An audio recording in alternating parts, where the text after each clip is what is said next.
ભાઈ મને બહુ સારી વાત કરી મને કે અગુપા તમે આ 2 લાખના ફોન રાખો છો, એટલા દાગીના પહેરો છો, ફોર્ચ્યુનર ગાડી રાખો છો, આ સીન નાખવાનું કારણ શું? દેખાવ કરો છો?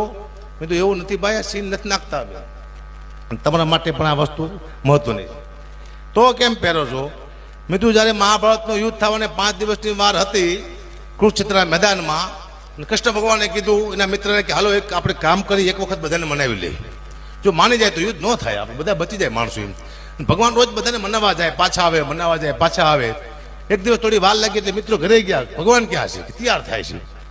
અડધો કલાક, 1.5 કલાક, 2 કલાક, 3 કલાક, 4 કલાક થઈ ગયા, પણ ભગવાન બહાર નીકળે નહીં. એમાં નીકળ્યા થોડી વાર પછી કૃષ્ણ ભગવાન, પણ મોંઘા મોંઘો મુગટ પહેરેલો, મોંઘા મોંઘી વીંટીઓ પહેરેલી, મોંઘા મોંઘી મોજડી પહેરેલી, મોંઘામાં મોંઘા કપડાં પહેરેલા નીકળ્યા.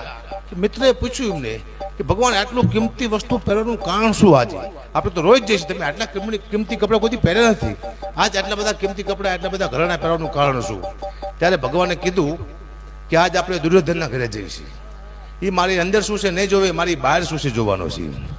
હા, એટલે આ પહેરવાનું કરવાનું કારણ એ છે કે એટલા બધા દુનિયામાં એટલા બધા દુર્યોધનો રખડે છે, એ હકાબાની અંદર શું નથી જોવાના, એની બહાર શું છે એ જોવાના છે.